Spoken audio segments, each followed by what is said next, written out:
Magandang araw po sa inyong lahat mga kababayan at welcome back dito po sa PNR. At ito nga mga kababayan, halaka, hudyat dumating na. Yan mga kababayan, viral ngayon, Vice President Sara, hawak na ang lahat. Nako, Speaker, House Speaker PBBM, tatakas na. Yan mga kababayan, patungkol po riyan ang ating alamin at bibigyan ng komento ngayong araw nito. Pero bago pong lahat, kung di ka pa nakapag-subscribe sa ating munting channel, please don't forget to subscribe at palike na rin po ng video ito. Maraming salamat po. Yan yung mga kababayan, pasuporta na rin po ng ating kaibigan dito sa baba. Your News PH, nasa description po. Ang link ng kanyang channel, pasubscribe na rin po. At eto na nga, simulan na po natin to.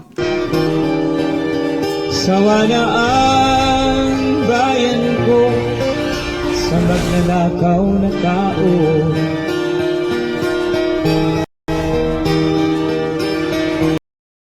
Ito ang pinakahihintay ng taong bayan, lalong-lalo na ang mga solid na taga-suporta na matagal nang hinihiling sa kanya ang paghahain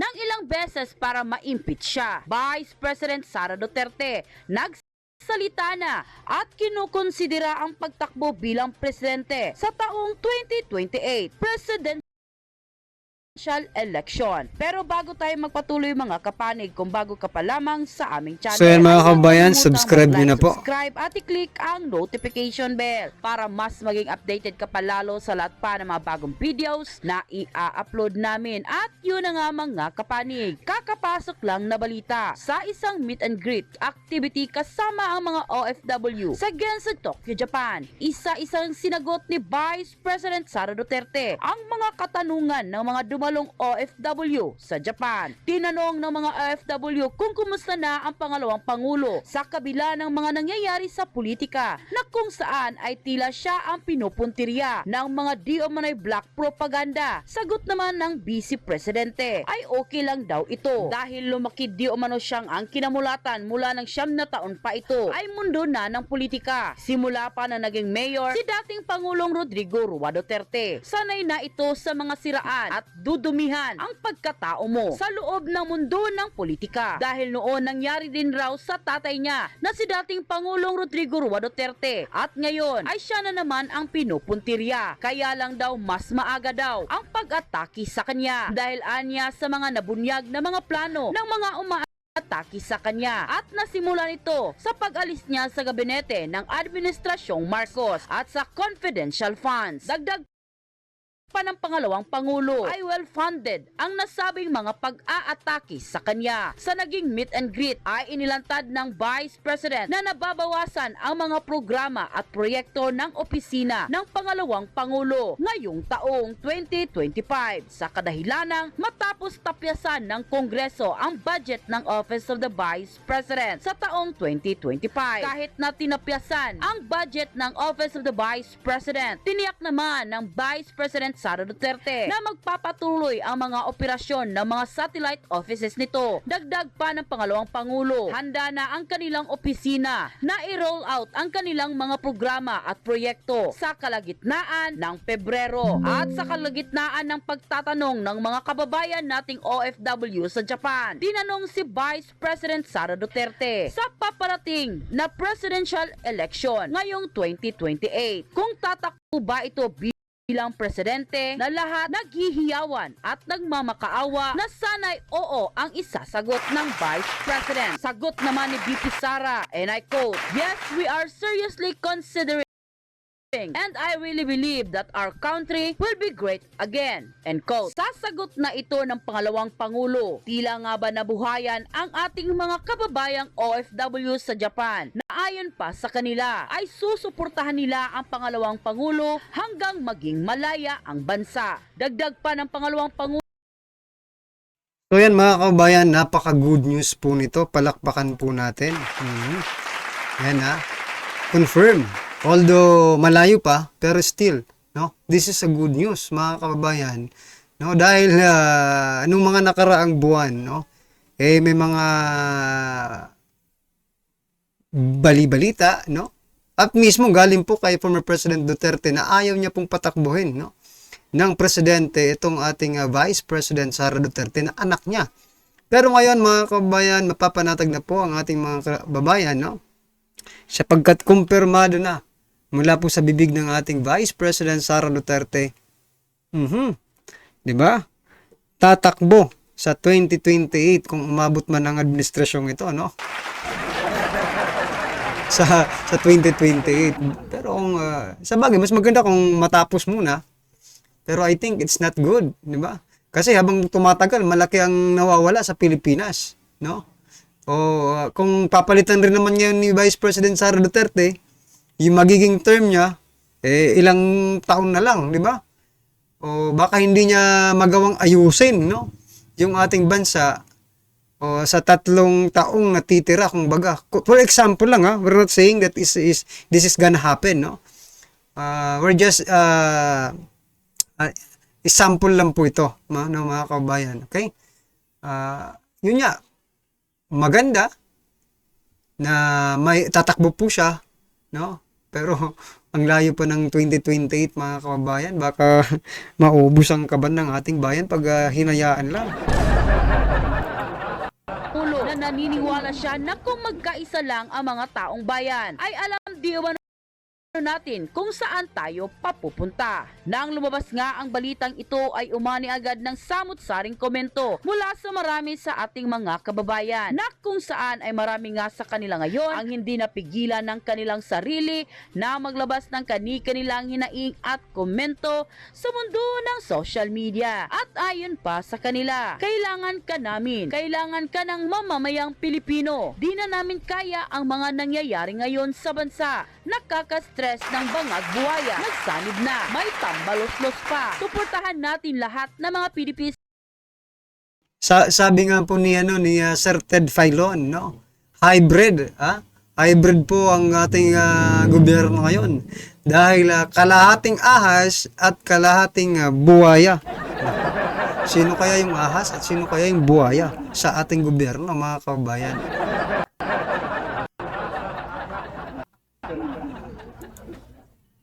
Senatorial balls. Yan ang hinintay namin sa iyo, ma'am. Mag-ingat lang tayo. Baka mag-martial law ang bangag na gobyerno. We support you, Sara Duterte. Ayaw maniwala na mga sakop ngagba na maraming supporters ang mga Duterte. INC pa lang, milyon-milyon na ang KOJC at OFW Global na ang kanilang pamilya nasa Pilipinas. The people is clamoring for your BP Inday Sara Duterte. Please consider running po and we can't wait to put you in presidency. Kailangan ka talaga ng mga Pilipino, Ma'am BP Inday Sara Duterte. Walang ibang matino na napipili ang...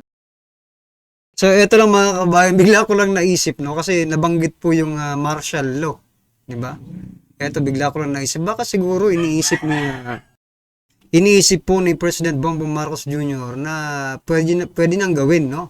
Ulit, na yung ginawa ng kanyang ama. So, kung titingnan po natin yung sitwasyon, mga kababayan, sa panahon po ni Pangulong Duterte, napakarami pong kalaban, no, ng ating gobyerno.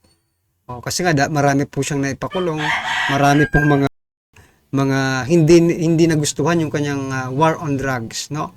But still, former President Duterte didn't, no, hindi niya po ginawa, mga karibin natin, ang mag-martial law. Okay? Ngayon, ano bang dapat katakutan ni President Bongbong Marcos Jr.? Wala naman po silang war on drugs, wala naman po silang extensive, no, na pakikipaglaban dito po sa mga makakaliwa. Wala tayong nababalitaan. Unlike noon, sa panahon po ni former President Duterte, nakikita po natin yung talagang extensive na pakikipaglaban dito sa mga kaliwa at dito po sa mga war on illegal drugs, di ba? So doon sana may rason po to make move, no, na mag martial law, but hindi po ginawa yun ni former President Duterte. Ngayon iisipin mo, bakit ba mag-martial law si President Bongbong Marcos Jr.? Dahil ba taong bayan ang kalaban niya pag di ba? So tayong kalaban niya, tayong lahat, tayong mga mamayang mga ordinaryong Pilipino ang kalaban niya, ganun ba? Wala naman tayong nababalita, kalaban niya mismo yung war on drugs at mga kaliwang grupo, di ba? Wala tayong ganun na Walang project na eh. Mapapamaano ka na lang eh. Siguro kung sa sobrang, sa sobrang pag-iisip, no? Wala nang ang project, magmamartial law ka pa. Ang taong bayan. Maliban sa'yo, sana kayong mga Dutertes na lang ang maghalilihan para tuluyang mabago at umunlad ang ating bansa. End quote. At ito na nga mga kapanig, sabay-sabay nating panoorin ng viral video. May posibilidad po bang tumakbo kayo? Ma'am, please! Grabe, no? Medyo na, ako dito sa video, no? Medyo emotional, mga kababayan, pagdating po dito kay Vice President Sara Duterte. Doon po sa sigaw ng taong bayan. Because, no? Yun din po ang gusto nating isigaw, eh. No? Medyo nadadala tayo dito sa sigaw nila, doon sa Japan, no? Kasi, mga karibin natin, yun din po ang sinisigaw natin. Personally, mga kababayan, yun din po ang sigaw natin na sana naman, pagdating po ng panahon na tumakbo ka bilang presidente. Ito ang sagot. Yes, ma'am. Para mapaghandaan namin lahat. We are serious.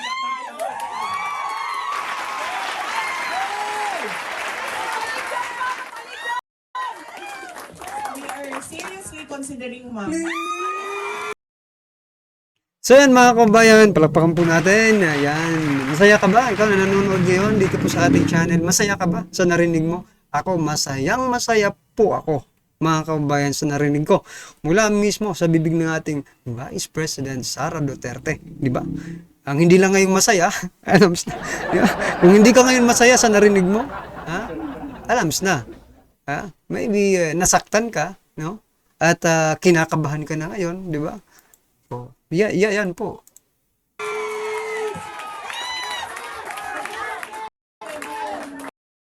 Tuloy-tuloy yung Yes! Mama, hindi siya pwede Yes, I really believe that Napansin nyo po mga kabayan, no? Medyo tulad natin, no?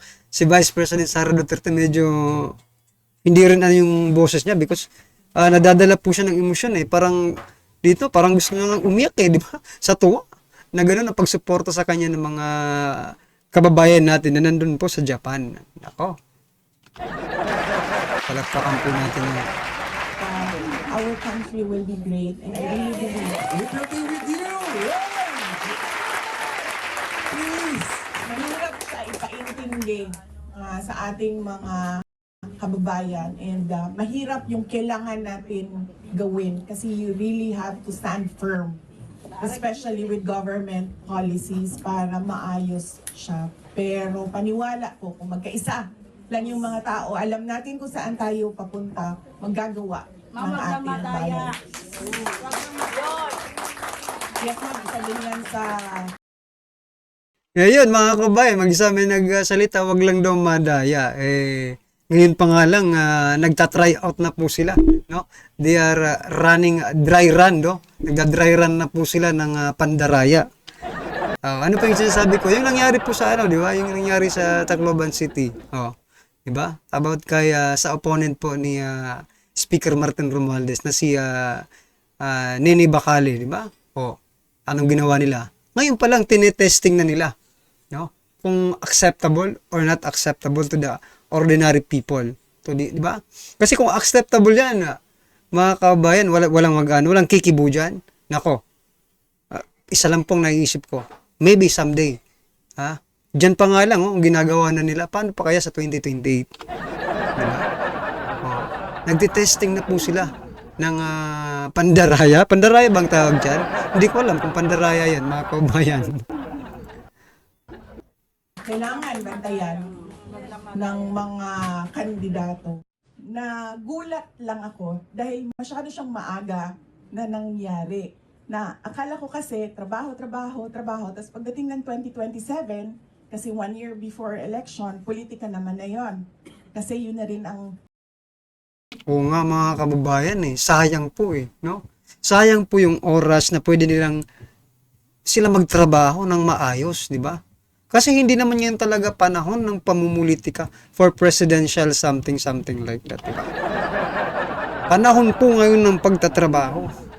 tama naman talaga si Vice President Sara Duterte. Masyado lang silang naging overwhelmed, no? Sa kanilang mga ambisyon. That's why ginanon po nila ang ating Vice President, no? Well, anyway, sabi naman ni Vice President Sara Duterte, magtatrabaho po ang Office of the Vice President. Di ba? Kaya walang problema mga kababayan, hayaan po natin sila. No? Hayaan po natin silang tirahin. Basta importante, wag lang pong sumuko. No? Si Vice President Sara Duterte, may pag-asa pa rin po tayo.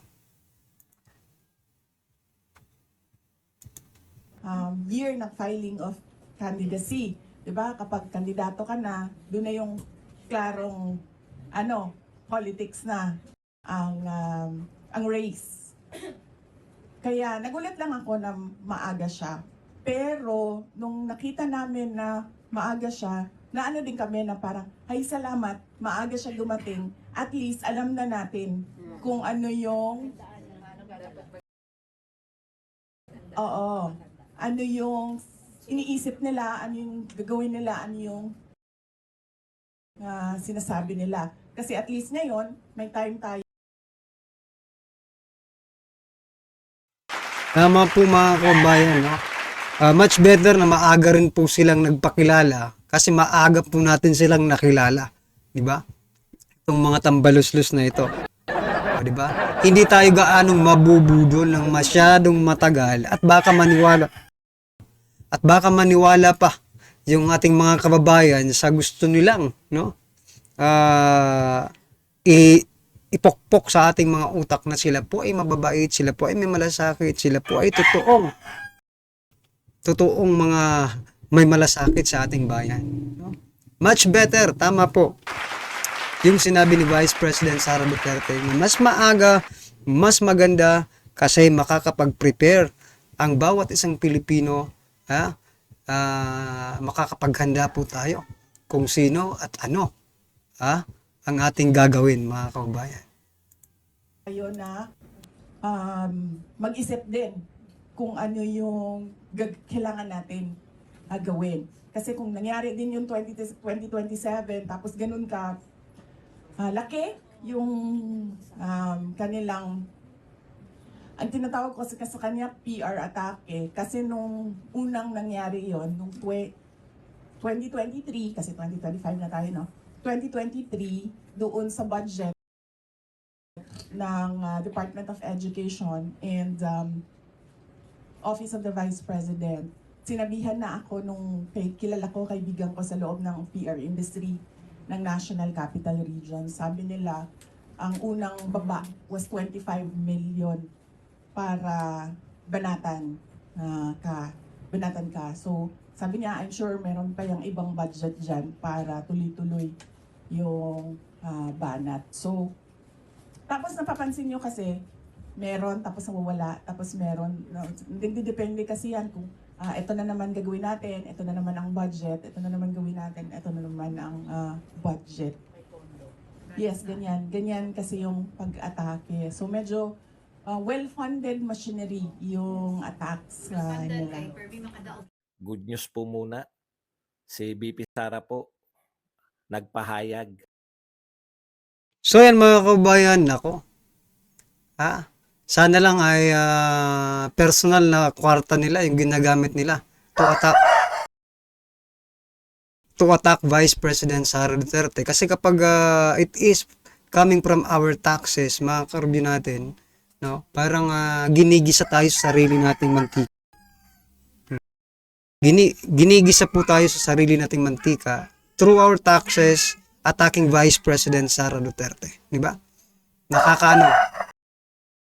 Nakakagigil po mga kababayan. So yan mga karibin natin, ano po ang inyong reaksyon, opinion patungkol po sa video nito, i-comment lang po sa baba. Para at least alam po ng ating mga kababayan ang inyong opinion. Maraming salamat po. Sawa na